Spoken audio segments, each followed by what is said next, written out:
Assalamualaikum warahmatullahi wabarakatuh. Selamat berjumpa kembali pada anak-anakku baik kelas 12 IPA 1, 2, 3, 4, 5 dan bahasa. Kali ini kita memahami isu faktual melalui teks editorial. Untuk pertemuan yang pertama, kita memiliki satu kompetensi dasar, yaitu mengidentifikasi informasi, pendapat, alternatif solusi, dan simpulan terhadap suatu isu dalam teks editorial. Adapun tujuan pembelajaran yang pertama yaitu memahami informasi teks editorial. Yang kedua, memahami karakteristik tujuan teks editorial.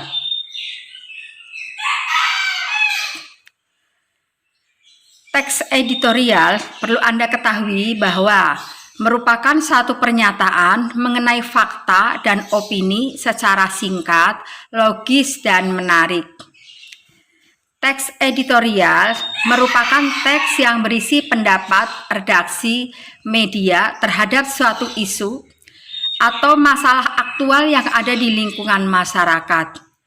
Isi teks editorial adalah menyikapi situasi yang berkembang di masyarakat luas, baik aspek sosial, politik, ekonomi, kebudayaan, hukum, pemerintah, olahraga, dan sebagainya. Adapun manfaat teks editorial yaitu memberikan informasi kepada pembaca untuk merangsang pemikiran dan terkadang mampu menggerakkan pembaca untuk bertindak dan menyikapi suatu permasalahan.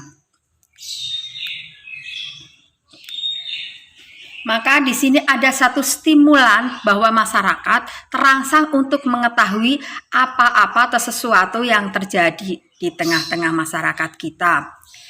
Kemudian perlu anak-anak ketahui bahwa di sini ada karakteristik teks editorial. Apa itu karakteristik? Yaitu kita memiliki satu ciri-ciri tertentu di mana teks editorial yaitu mengulas terhadap fenomena atau peristiwa aktual yang menjadi sorotan. Contoh misalnya ada suatu pemerintah sedang rame-ramenya tentang demo. Ya silahkan kita soroti tentang sesuatu yang lebih positif. Kemudian bahwa teks editorial penulisannya adalah redaksi dari media yang menugaskannya. Biasanya melalui suatu surat kabar media massa. Kemudian dari segi kebahasaan, teks editorial menggunakan kata-kata populer sehingga mudah mencernanya. Jadi komunikatif sehingga masyarakat akan lebih memahami isinya. Kemudian dalam teks editorial dimungkinkan adanya penggunaan ungkapan-ungkapan retorik. Apa yang dimaksud retorik itu? Bentuk yang sebetulnya pertanyaan yang tidak membutuhkan jawaban. Mengapa di sini diadakannya demo? Padahal sudah tahu jawabannya apa. Berskala nasional, tertuang pikiran subjektif redaksi. Jadi sesuatu itu yang ditulis oleh redaksi ya pikirannya redaksi, bukan pendapat kita secara umum, biasanya seperti itu.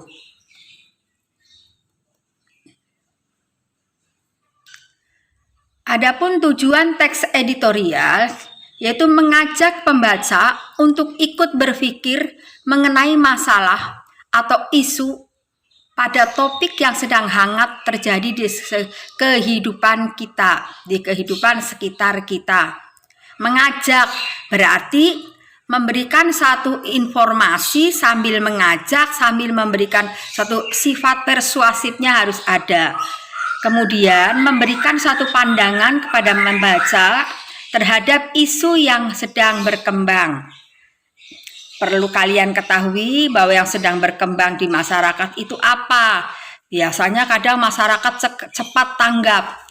Di situ nanti redaksi akan menulis bagaimana menulis teks editorial itu.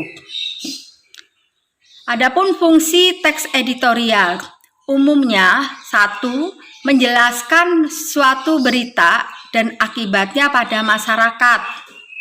Yang kedua, mengisi latar belakang dari kaitan berita tersebut dengan kenyataan sosial dan faktor yang memengaruhi secara menyeluruh. Tujuan ketiga ataupun fungsi ketiga, terdapat analisis kondisi yang berfungsi untuk mempersiapkan masyarakat akan kemungkinan yang bisa terjadi. Yang keempat, meneruskan penilaian moral mengenai berita tersebut.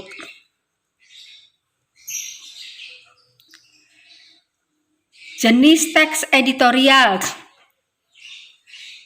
interpretatif editorial, atau bertujuan untuk menjelaskan isu dengan menyajikan fakta dan figur untuk memberikan pengetahuan. Yaitu yang kedua, kontroversial editorial, yaitu bertujuan untuk meyakinkan pembaca pada keinginan atau menumbuhkan kepercayaan pembaca terhadap suatu isu. Yang ketiga, explanatory editorial, yaitu bertujuan untuk mengidentifikasi suatu masalah dan membuka mata masyarakat untuk memperhatikan suatu isu. Menemukan ragam informasi dalam teks editorial. Di sini kita akan berbicara mengenai fakta, yaitu bersifat fakta umum, merupakan kebenaran yang berlaku sepanjang zaman dari dahulu sampai sekarang, atau informasi yang masih bersifat umum. Contohnya, Semarang merupakan ibu kota provinsi Jawa Tengah, seperti halnya Brebes, tingkat Kabupaten Brebes misalnya seperti itu. Kemudian contoh lainnya di sini, Satpol PP merazia pedagang kaki lima. Ini kan contoh-contoh yang biasa sehari-hari kita lihat sendiri. Kemudian yang kedua, fakta khusus, yaitu spesifik, merupakan kebenaran yang berlaku dalam satu periode tertentu yang berisi kejadian peristiwa, lalu dijelaskan secara terperinci atau detail. Contoh, Satpol PP merazia pedagang kaki lima di Jalan Ampera siang tadi. Bisa kita ambil yang lebih mudah, di Brebes misalnya seperti itu. Satpol PP merazia pedagang kaki lima di jalan misalnya apa itu, alun-alun misalnya, atau yang lainnya silahkan. Jumlah pasien rawat inap penderita demam berdarah di Rumah Sakit Brebes meningkat pada bulan Oktober misalnya seperti itu.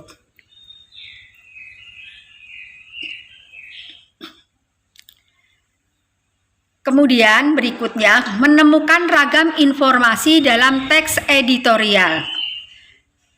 Tadi berupa fakta, yang sekarang berupa opini, di mana opini atau pendapat adalah sesuatu yang kebenarannya masih perlu diuji karena bentuknya masih berupa pendapat.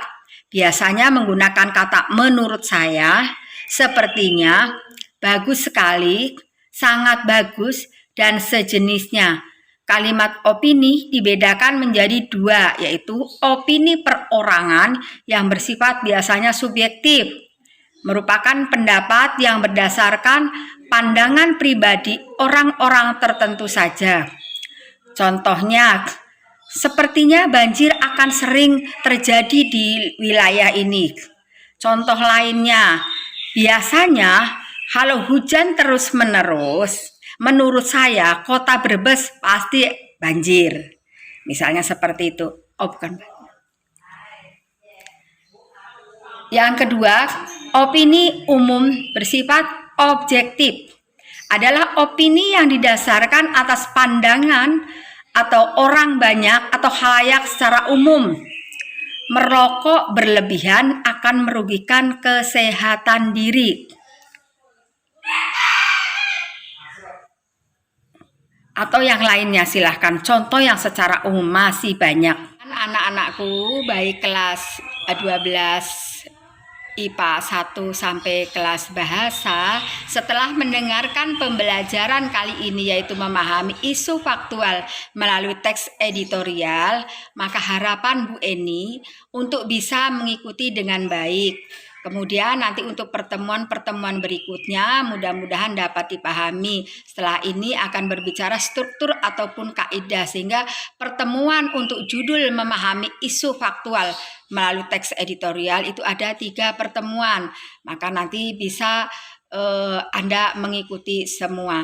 Dan tidak lupa atau jangan lupa kita jaga kesehatan, yaitu menggunakan masker bila keluar, kalau di dalam rumah tidak terlalu begitu. Kemudian yang kedua jaga jarak, kalau Anda ke sekolah juga harus perhatian dengan kesehatan. Jadi protokol kesehatan perlu diperhatikan. Yang paling utama adalah cuci tangan dengan sabun supaya bersih sekali.